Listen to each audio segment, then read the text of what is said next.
하나님의 말씀 에베소서 6장 5절에서 8절 말씀 다 차신 줄 알고 교독하시겠습니다. 종들아 두려워하고 떨며 성실한 마음으로 육체의 상견에게 순종하기를 그리스도께 하듯 하라.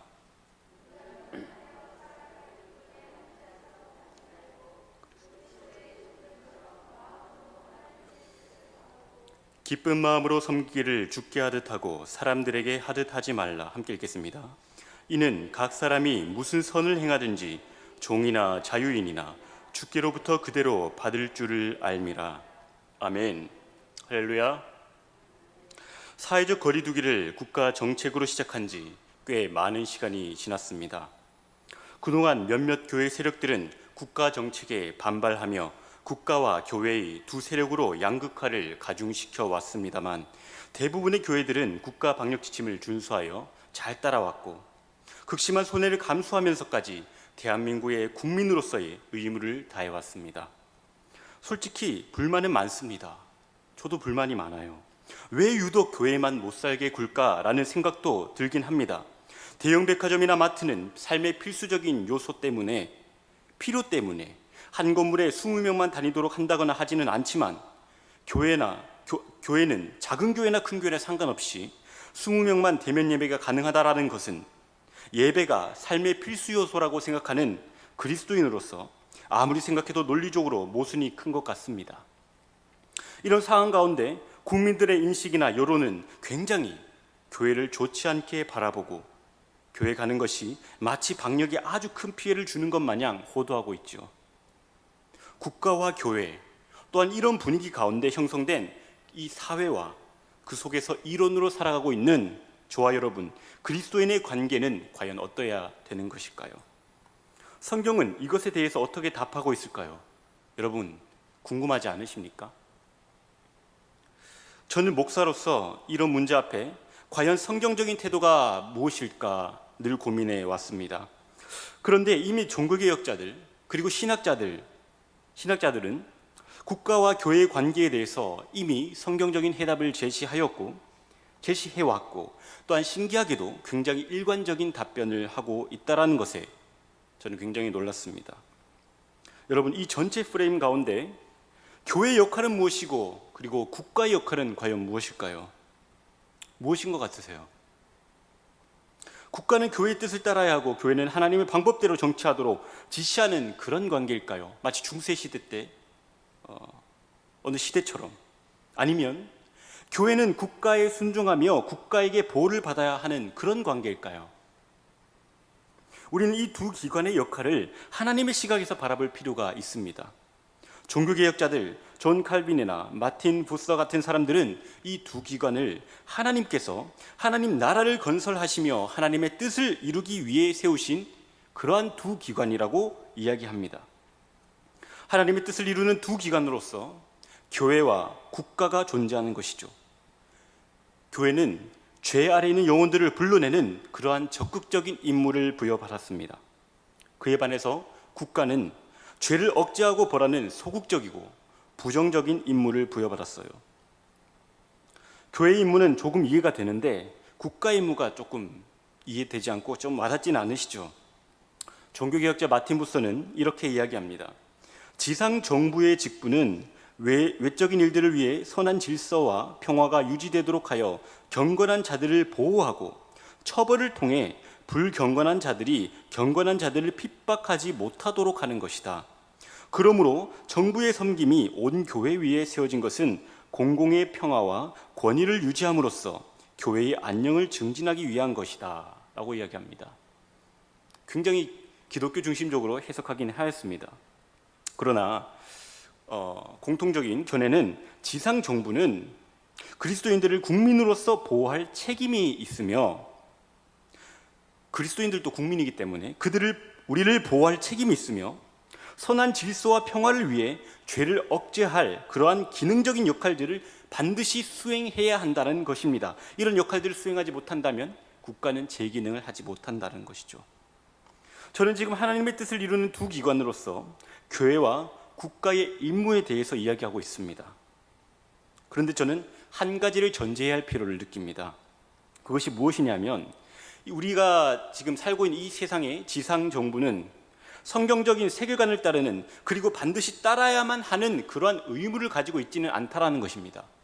우리 관점에서는 그러했으면 좋겠는데 이 세상 정부는 반드시 그런 의무를 가지고 이 땅 가운데 출범한 것은 아니란 말이죠. 우리가 아무리 지상 정부에게 성경대로 정치하라고 한들 그들은 결코 그렇게 하지는 않을 것입니다. 이 땅의 권세 잡은 자, 공중 권세 잡은 자들이, 그런 마귀의, 사탄의, 이 세상의 권세 잡은 자들이 그들과 함께하기 때문이죠. 그래서 중요한 것은 바로 우리 기독교인들입니다. 우리가 기독교인다워야 돼요. 진짜가 무엇인지 보여줘야 된다는 것이죠. 대한민국의 국민이자 또한 이 사회의 일원으로서 그리스도인의 역할이 바로 진리를 선포하는 기능을 우리가 잘 감당해내야 된다는 것이죠. 자, 다시 한 번 더 하나님의 뜻을 이루는 두 기관으로서 교회와 국가를 요약해 드리겠습니다. 교회는 죄 아래에 있는 영혼들을 불러내는 적극적인 임무를 부여받았으며, 국가는 죄를 억제하고 벌하는 소극적이고 또한 부정적인 임무를 부여받았습니다. 그런데 정말로 중요한 포인트는 바로 이것입니다. 어느 쪽도 죄를 해결하는 임무를 부여받지는 않았다라는 것입니다. 죄를 해결하는 임무, 죄, 그리고 그 결과로서의 사망은 예수 그리스도께서 이미 십자가에서 해결하신 것이지만, 우리 주님은 다시 오시겠다는 그 재림을 우리에게 약속하심으로써 최종적인 그 벌을 유보하시며 주를 믿어 구원받는 그러한 간격을 우리에게 허락하셨습니다. 즉, 이미 이루셨으나 아직 완성되지 않은 이 현실을 살게 하심으로써 도취된 시간 가운데 우리를 세상 가운데 두셨습니다. 제가 방금 도취된 시간이라는 표현을 하였는데요, 도취된 시간이라 제가 표현함은 하나님 편에서는 이미 십자가에서 완성하신 그 이 구원 사건이 우리 편에서는 아직 미래적이고 종말론적인 것으로 주어짐으로써 우리로 인하여서 구원의 기회를 우리에게 마련해 주시기 위해서 이렇게 하나님께서 시간을 도치시켰다라고 제가 표현한 것입니다. 그러나 이것으로 인해 마지막 심판의 날 예수께서 그것들, 죄와 사망을 불못에 던져 넣기 전까지는 죄와 사망은 인간의 역사가 계속되는 한 이 세상에서 왕노릇할 것입니다. 잘 이해되지 않으신다면 여기서부터 이야기를 다시 집중해 주십시오. 저는 지금 국가와 그리고 교회 어느 쪽도 죄를 해결하는 임무를 부여받지 않았다라는 것을 이야기하고 있습니다. 죄를 해결하는 임무는 누구에게 있죠? 그리스도에게 있습니다. 우리가 할 수 없어요. 우리가 명심할 것은 죄를 물리치고 해결하는 임무는 오직 예수 그리스도만이 하실 수 있는 임무이며, 우리는 죄를 물리치는 자가 아니라는 사실을 우리가 명심해야 된다는 것입니다. 이것을 잊어버린 자들은 거룩한 조바심 때문에 그 거룩한 조바심이 교만으로 변질되는 것을 경험하게 될 것입니다.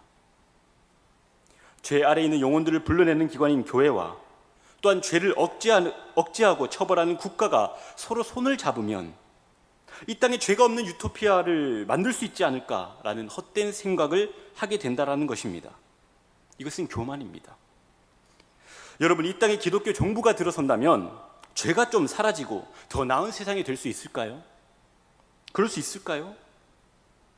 아닐 것입니다. 아니에요. 이런 생각으로 기독교인이 정치에 참여하면 굉장한 착각 속에서 더 큰 죄를 지을 가능성이 사실 높습니다. 믿는 것이 편해질수록 교회는 타락해 왔습니다. 여러분, 죄를 물리치는 것은 바로 하나님의 영역입니다. 하나님의 영역이에요. 죄인은 죄를 해결할 수 없습니다. 단지 죄를 억제할 뿐입니다. 그것이 국가의 역할이라 그랬죠. 국가의 법은 죄를 억제하는 역할을 하는 것이에요. 성경은 힘의 대결로서 하나님의 나라를 세우려고 하는 그런 크리스텐덤을 지향하고 있지는 않습니다. 세상과 파워게임을 하라고 하는 것이 아닙니다. 제가 방금 말한 크리스텐덤이라는 이 말은 기독교가 지배하는 국가나 사회를 말합니다. 한때 크리스텐덤이었죠. 중세시대 때. 지금 우리는 크리스텐덤, 포스트 크리스텐덤이라고 하는데 그 이후 시대를 살아가고 있습니다. 오히려 우리가 핍박받는 그런 시대를 살아가고 있어요. 다시 크리스텐덤을 회복하라고 성경은 이야기하고 있지 않아요. 성경은 그런 국가나 사회를 만들어서 기독교인들의 지상 낙원을 이루어내라고 말하고 있지 않는다라는 것이죠. 여러분, 그리스도인들이 세상 사람들과의 차이가 있다라면 무엇이 차이가 있을까요? 제가 지금 말씀드린 이 맥락 가운데서 차이를 발견한다면 무엇이 있을까요? 세상 사람들은 하나의 기관에만 속해 있습니다. 그렇죠. 국가, 그리고 자신들이 소속되어 있는 이 사회 가운데만 소속되어 있습니다. 그러나 우리는 두 기관에 모두 다 소속되어 있다는 것입니다. 우리는 이 대한민국의 국민인과 동시에 하나님 나라의 국민입니다. 믿으십니까? 우리 하나님 나라 백성이에요. 그래서 이것이 때로 부딪힐 때에 우리 삶의 가장 큰 딜레마를 야기하게 되기도 한다는 것이죠. 어떤 이들은 국가의 국민으로서의 책임은 버리고 사회 구성원으로서의 책임은 버리고 교회의 책임만 다하려고 합니다. 예를 들면 자기네들끼리 모여서 신앙촌을 만들어 산다거나 아니면 여호와의 증인처럼 양심적 병역 거부 같은 것을 해서 국민의 의무를 다하지 않는 것이에요. 또 어떤 이들은 교회 문만 나가면 교회의 책임은 잠시 내려놓고 세상 사람들과 똑같이 생활하는 그런 이중 생활을 하곤 합니다. 그렇게 살아가는 자들이 너무나도 많아요. 사실은 더 많은 것 같아요. 복음을 전할 생각은 전혀 없고 복음대로 살 생각은 전혀 없고 교회에서만 신앙생활하는 썬데이 크리스천 말이죠. 여러분이 수요예배도 나오시고 금주예배도 나오시고 주일예배도 나오신다고 해서 그것이 신앙생활을 하는 것이 아닙니다. 여러분은 이 교회 문을 나서서도 신앙생활을 해야 된다는 것이에요. 우린 그런 거룩한 부담감을 가지고 살아내는 그런 크리스천입니다. 그리스도인입니다. 제가 말한 이 두 가지 종류, 성경은 이 둘 다 잘못이라고 이야기하고 있어요. 우린 둘 다 잘해야 돼요. 만일 여러분이 근무하는 회사가 코로나 때문에 교회에 나가서 대면 예배를 드리지 못하도록 하게 한다면 여러분은 어떻게 해야 될까요? 그 회사에 근무하는 그리스도인들을 모두 모조리 모아서 노조를 결성하고 파업을 해야 될까요? 아니면 사표를 쓰고 나와야 할까요? 종교의 자유를 위해 끝까지 반항하고 끊임없이 반박하고 정의 구현을 위해서 데모 집회를 열어야 할까요? 무엇이 그리스도인으로서의 책임을 다하는 행동일까요? 그리스도인으로서, 교회의 일원 그리고 국가의 일원으로서, 또한 여러분이 속한 그 공동체의 일원으로서 그리스도인으로서 산다는 것은, 책임을 다한다는 것은 어떻게 하는 것일까요? 오늘 본문은 종이면서 동시에 그리스도인인 이들을 향한 바울의 권면을 담고 있습니다. 노예들을 향해 노예 노릇을 하라라고 말하고 있는데 이것은 굉장히 충격적인 요구입니다. 굉장히 충격적인 거예요. 왜냐하면 성경이 노예 제도를 옹호하고 있습니까? 이것이 노예 제도를 옹호하는 그런 본문입니까? 아니죠. 노예 제도는 창조 질서와 맞지 않는 것이죠. 그죠? 우리는 모두 평등하잖아요. 그것이 인간에 대한 성경적인 관점 아닙니까? 우리는 평등해요. 그런데 하나님의 말씀인 이 성경은 지금 종이나 노예를 다루는 문제에 있어서 노예들에게 자유를 얻으라라고 한다던가 노예를 두고 있는 상견들을 찾아가서 다도하라라고 말하고 있지 않다라는 것입니다. 오히려 두려워 떨며 성실한 마음으로 육체의 상전에게 순종하라라고 이야기하며 심지어 이것을 그리스도께 하듯 하라라고 이야기하고 있습니다. 눈가림만 하여 사람을 기쁘게 하는 자처럼 하지 말고 그리스도를 섬기듯이 그리스도의 종들처럼 마음으로 하나님의 뜻을 행하라라고 이야기하고 있습니다. 아니, 이것이 하나님의 뜻이라고요? 하나님의 뜻? 여러분 이상하지 않으세요?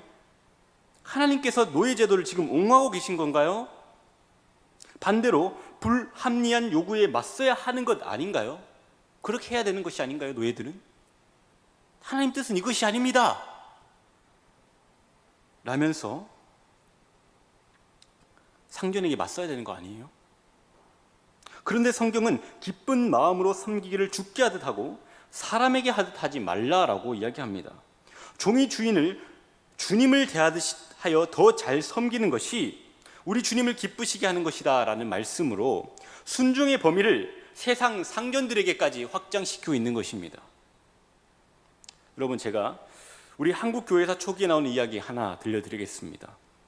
서울 중화동에 경동제일교회라는 오래된 교회가 있습니다. 무려 1904년에 창립된 교회예요. 굉장히 오래되었죠.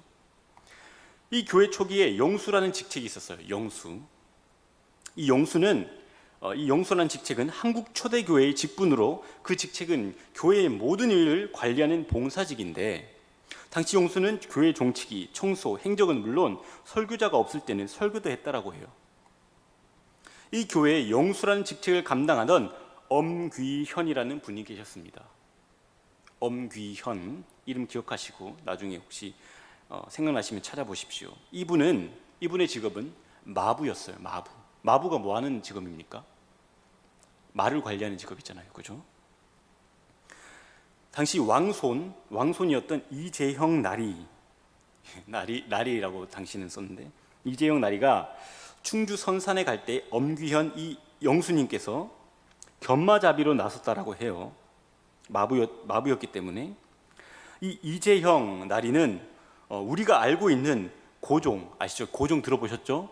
고종 임금 왕손 이재황보다 조금 더 일찍 형으로 태어났더라면 이분이 왕이 될 수도 있었어요. 그런 서열이었습니다. 그 정도로 높은 사람이었는데요. 엄영수님이 이 왕손을 아주 극진히 모셨다라고 해요. 하도 대견스러워서, 그러니까 그 여행길에 춘주 선산에 갈 때에 이 견마자비로 이 영수님을 그 견마자비로 불렀는데, 그때 이 왕손을 아주 극진히 대접했대요. 하도 대견스러워서 이 왕손이 엄영수님에게 이것저것을 물어보았다라고 합니다. 그런데 그 당시 아주 하층민이었던 아주 쌍놈이죠. 쌍놈이었던 이 마부란 사람이 이 왕손에게 감히, 왕이 될 수도 있었던 이분에게 감히 아주 당혹스러운 이야기를 하는 게 아니겠어요? 뭐라고 하냐면, 날이 황송하오나 오늘부터 예수를 믿으소서. 그래야 나리도 죄사함을 받고 영생을 얻을 수 있사옵니다. 전도를 하는 것입니다. 그 말을 들은 왕손이 마부에게 빈정거리면서 말했습니다. 아니, 예수 믿음 너 같은 쌍놈이 양반이라도 된다더냐? 그때 마부인 엄영수님이 이렇게 대답했습니다. 나으리, 예수 믿는 도리는 그런 것이 아닙니다. 제가 양반 되기 위해 예수 믿는 것이 아니라 마부 노릇을 더 잘하기 위해 예수 믿는 것입니다 라고 이야기했대요. 이 말이 이 왕손의 마음에 깊은 감동을 주었다라고 합니다. 제가 이후에 이들이 어떻게 되었는가 기록을 좀 찾아봤습니다. 찾아보니까 이 엄귀현 영수님께서는 일사후퇴 때 당시 평택까지 내려갔다가 교회를 지켜야 한다라며 되돌아오다가 숨졌다라고 해요. 그는 오르내리던 길에 시체가 보이면 국군이건 인민군이건 보이는 대로 묻어주고 무릎을 꿇고 기도했고, 그들 위해 기도했고, 동행하던 동생마저 폭격으로 죽자 아내와 함께 달려들어 기도드리다가 이어진 폭격에 그 자세로 기도하다가 돌아가셨다라고 합니다. 그리고 방금 언급한 이재형 왕손, 이 나리는 회심하여서 신학 공부를 해서 목사가 되었고, 남대문교회 초대 목사와 승동교회 목사를 지냈다라고 하더라고요. 아주 아름다운 이야기 아닙니까? 우리는 교회에 속한 그리스도인이면서 동시에 직장에서는 직원일 것이고, 국가에서는 국민일 것이고, 가정에서는 부모나 자녀입니다. 우리 신앙생활은 교회에만 국한된 것이 아닙니다. 성경은 우리에게 교회에서만 섬기라고 요구하고 있지 않아요. 우리는 모든 영역에서 죽게 하듯 하는 태도를 지켜나가야 할 것입니다.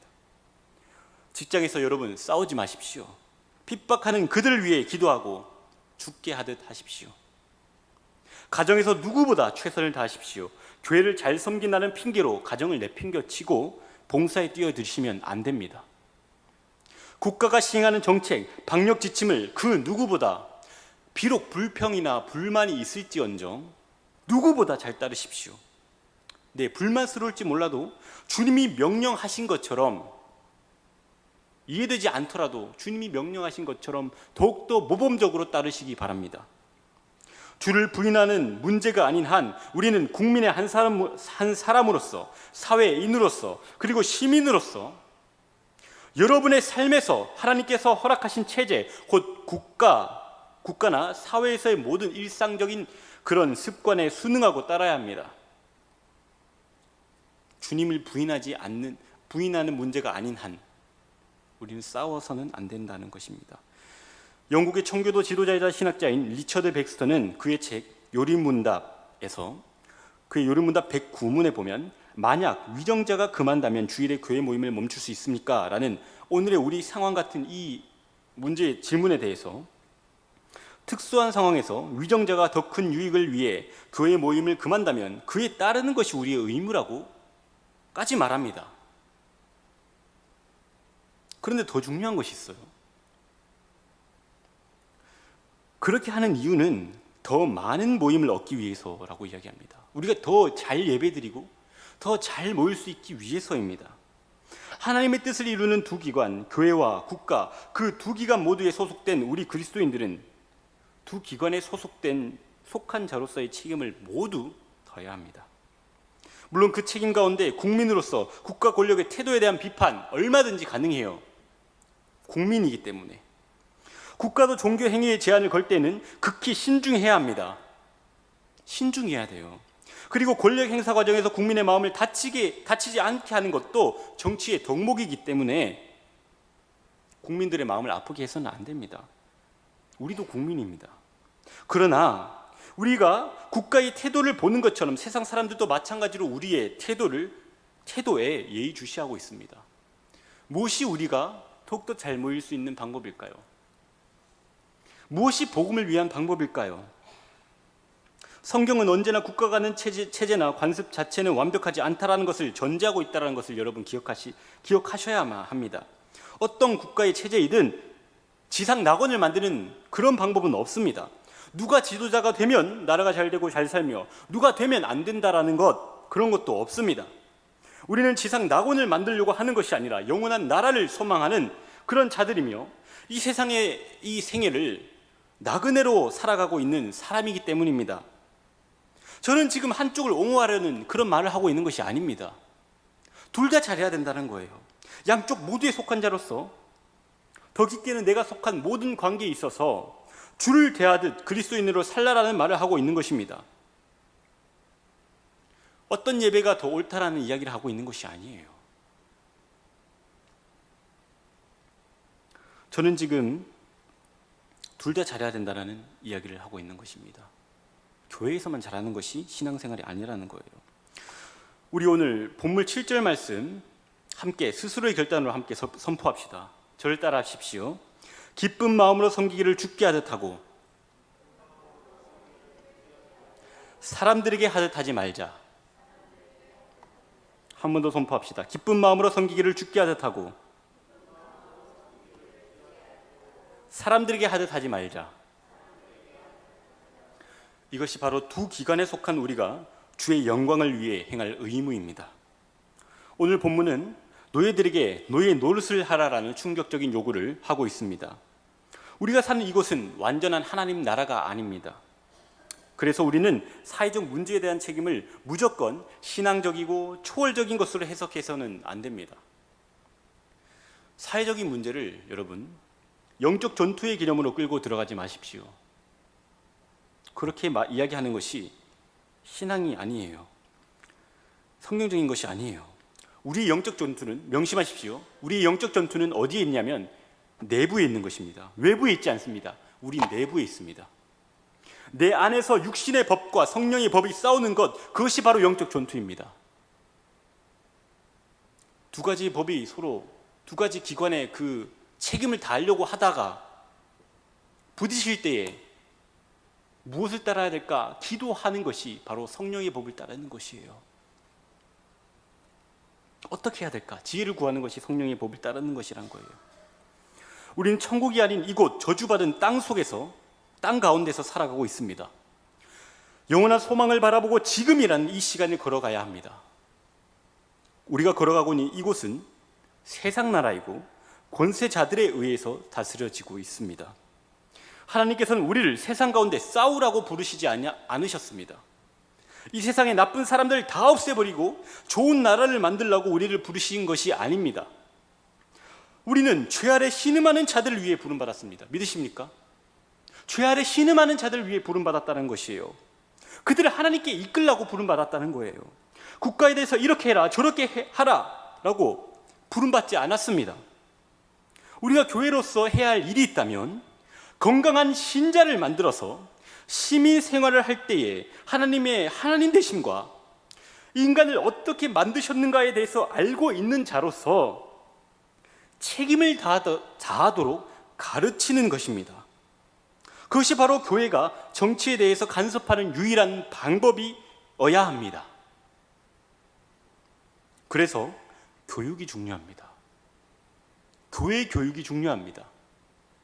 다음 세대에 대한 관심이 중요한 것입니다. 그런 시민을 만들기 위해서, 그리스도인들을 형성하기 위해서. 이것은 굉장히 소극적인 것처럼 보입니다.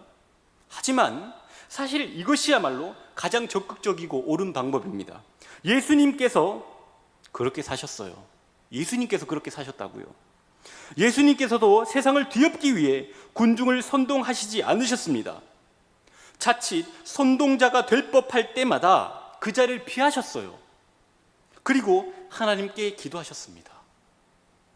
그 자리를 피하시고 하나님께 기도하셨어요. 그 이상은 교회가 할 일이 아닙니다. 시민으로서, 국민으로서 해야 할 일입니다. 그런 의미에서 교회 이름을 걸고 목소리를 내는 것은 저는 옳다라고 보지 않습니다. 우리는 국민으로서 또한 시민으로서 목소리를 내야 되지 교회의 이름을 걸고 그것을 하는 것이 아닙니다. 그리스도인들은 소금과 빛으로 나오는 것이지 망치나 칼로 나아가는 자들이 아닙니다. 그러므로 두 가지 영역 모두의 책임을 다하는 방식으로 죽게 하듯 하십시오. 아멘. 만일 여러분이 소속된 회사나 기관에서 주일에 업무가 주어진다면 어떻게 해야 할까요? 예를 들자면 신앙을 지키기 위해 회사에 사표를 내는 것이 옳은 일일까요? 그것이 성경적인 일일까요? 굉장히 용기 있는 순교자 같아 보이지만 사실 아닙니다. 사실 아니에요. 성경은 결코 사회의 일원으로서 여러분의 책임을 소홀히 하라라고 말하고 있지 않습니다. 우리는 신앙의 경직성을 떼어낼 필요가 있습니다. 현실의 책임을 외면해서는 안 됩니다. 그 도피처와 교회가 아니에요. 우리는 두 가지 다 잘해야 돼요. 우리나라는 처음 기독교 신앙이 들어오면서 제사 거부, 주일 성수 등의 문제로 숱한 순교자들을 만들어 왔습니다. 신앙인으로서의 성숙과 깊이로 순교자를 만들어 내지는 못했던 것 같습니다. 물론 방금 제가 엄영수님처럼 그런 분들도 굉장히 많으셨어요. 그런데 점차 교회가 발전하면 발전함에 따라, 기독교인들이 많아지면 많아짐에 따라 그런 순교자들이 나오고 있지 않는 것 같아요. 이것은 신사참배 반대와 같은 것에 대항하지 않는 게 성경적이라는 말이 아닙니다. 예수 그리스도를 부인하는 문제 앞에서는 고개를 숙여서는 안 됩니다. 여러분, 우리가 기도해야 할 이유는 이것이 예수 그리스도를 부인하는 문제인가 아닌가를 따져보기 위해서예요. 다니엘은 이 문제 때문에 사자굴에도 들어갔어요.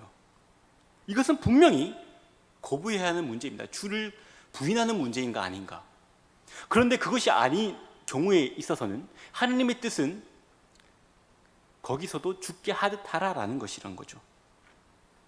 물론 주일 성수 문제에 있어서도 어떻게 해서든지 양해를 얻어서 예배를 드리는 것이 옳습니다. 그게 맞습니다. 성경적입니다. 싸울만 하면 싸워보는 것도 좋지만 거기에 목숨을 거는 것을 신앙이라고 하지 않습니다. 무엇이 덕이 되는가 생각해 보셔야 된다는 것이에요. 이것은 굉장히 오해하고 있었던 신앙이 경직된 부분입니다. 여러분, 오해하지 마십시오. 지금 저는 신앙의 경직성을 말하는 것이지 이것들이 중요하지 않다라는 말을 하고 있는 것이 아닙니다. 믿음을 지키기 위해서 신앙 양심을 지키는 것이 중요하지 않다라는 것이 아니에요. 오해하지 마시기 바랍니다. 오늘 설교의 이 부분만 가지고 주일에 예배를 쉽게 빠질 핑계를 대서는 안 됩니다. 정확히 들어주십시오. 우리는 주일을 거룩히 지킬 책임이 있습니다. 우리 하나님을 가장 사랑하며 목숨을 걸면서까지 주일을 사수하고 예배를 지킬 책임이 우리에게는 있습니다. 이 세상에서 우리는 그리스도인으로서 그렇게 살아가야만 합니다. 그런데 간과하지 말아야 할 것은 하나님께서는 우리에게 두 가지 모두를 요구하고 계신다는 거예요. 그 요구 가운데서 우리가 어떻게 행동할 것인가를 우리는 기도해 봐야 된다는 것이죠. 우리는 세상에 살면서 어느 한쪽 기관으로서의 책임을 다할 것이 아니라 국민으로서, 또한 직원으로서, 가장으로서 등 내가 속한 그곳에서도 그리스도인으로서 책임을 다할 의무가 있습니다. 그리고 오늘 본문의 말씀처럼 그곳에서 그것을 죽게 하듯 하는 것이 하나님의 뜻이라는 사실을 잊지 마시기 바랍니다. 여러분의 상사가 많이 미우십니까? 그러나 그분을 죽게 하듯 해야 된다라는 것이 하나님의 뜻입니다. 그럴 때의 복음이 전해지는 거예요. 한쪽 책임을 다해야 한다는 핑계로 현실의 책임을 외면하지 마시고 하나님께 그 책임을 떠맡기지도 마십시오. 저는 하나님이 더 잘 섬기기 위해 그렇게 했습니다. 그런데 왜 저에게 이런 고난을 주십니까? 그런 기도하지 마십시오. 우리가 살아가는 이 생활 가운데 두 가지 책임이 서로 충돌이 될 때에 우리는 너무나도 쉽게 신앙의 영역을 결정짓고 싶어 합니다. 우리는 정말로 너무나 많은 부분을 획일적이고 경직된 신앙의 형태로 풀어나가고 해결하려고 합니다. 그런 방법밖에 모르고 살아왔던 것 같습니다. 모르고 있어요. 그런 방법밖에. 그래서 너무나도 쉽게 화를 내고 내 욕심대로나 내 바람대로 일이 되지 않으면, 풀어지지 않으면 하나님을 탓하고 교회를 탓하며 하나님 더 잘 믿다가 나는 이게 뭔 꼴이야, 내가 교회를 더 잘 섬기려다가 이게 무슨 꼴이야 라며 교회를 떠나는 자들도 있죠. 왜 기도했는데 안 들어주십니까 주님? 왜 헌금을 냈는데 왜 안 들어주십니까? 내가 1,000번째 헌금 1,000번을 냈는데 왜 안 들어주십니까? 아우성밖에 칠 수 없는 그런 신자가 되었는지도 모릅니다. 그러나 이 믿음이란 것은 이 겹겹이 쌓인 동시다발적인 우리의 책임 가운데서 발휘되는 것입니다. 그 가운데서 지혜를 구하며 하나님께 기도해 나가는 그 과정 가운데 발휘되는 것이에요. 그게 신앙생활입니다. 믿음은 신앙적인 용어나 신앙적인 어떠한 형태에만 적용되는 것이 아닙니다. 더 넓게 생각하시기 바랍니다. 내가 신앙적인 것이라고 여겨왔던 것을 다시 한 번 더 생각해 보시기 바랍니다. 여러분은 교회에 충실하셨습니까? 여러분은 가정에 충실하셨습니까? 여러분 직장에서 충실하셨습니까? 여러분은 국민으로서 충실하셨습니까?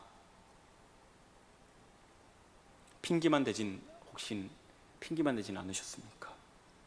오늘날 기독교를 바라보는 시선이 이렇게 된 것은 어쩌면 이 획일되고 경직된 우리의 신앙생활 때문인지도 모르겠습니다. 우리는 싸우라고 이곳에 부름받은 것이 아니라 복음을 위하여 죄 아래 있는 영혼들을 주님께로 인도하기 위해 부름받은 것입니다. 현실의 책임을 회피하지 마시기 바랍니다. 어느 곳에 있든지 여러분이 맡은 일은 주를 위해 죽게 하듯 해야 하는 일임을 믿으시기 바랍니다. 그것이 바로 신앙생활입니다.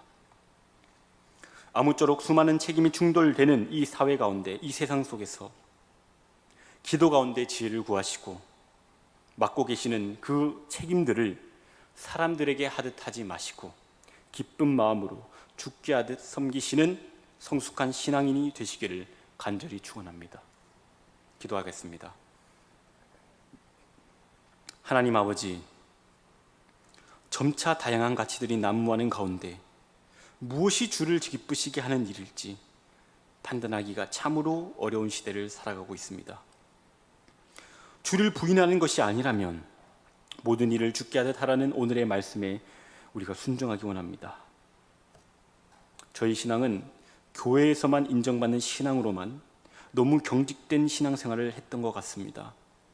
그래서 더욱 일이 풀리지 않을 때 하나님을 탓하며 심지어는 교회를 떠나는 이들도 있고, 마치 공부도 안 하면서 공부 잘 되게 해달라고 기도하는 수험생들처럼 하나님 앞에 때를 썼던 것은 아닌지 저희 신앙생활을 되돌아봅니다. 주님, 그렇지만 저희는 하나의 책임을 다하기도 너무나도 벅찬 것이 우리의 현실입니다. 그래서 주님, 저희는 은혜가 필요합니다. 지혜가 필요합니다.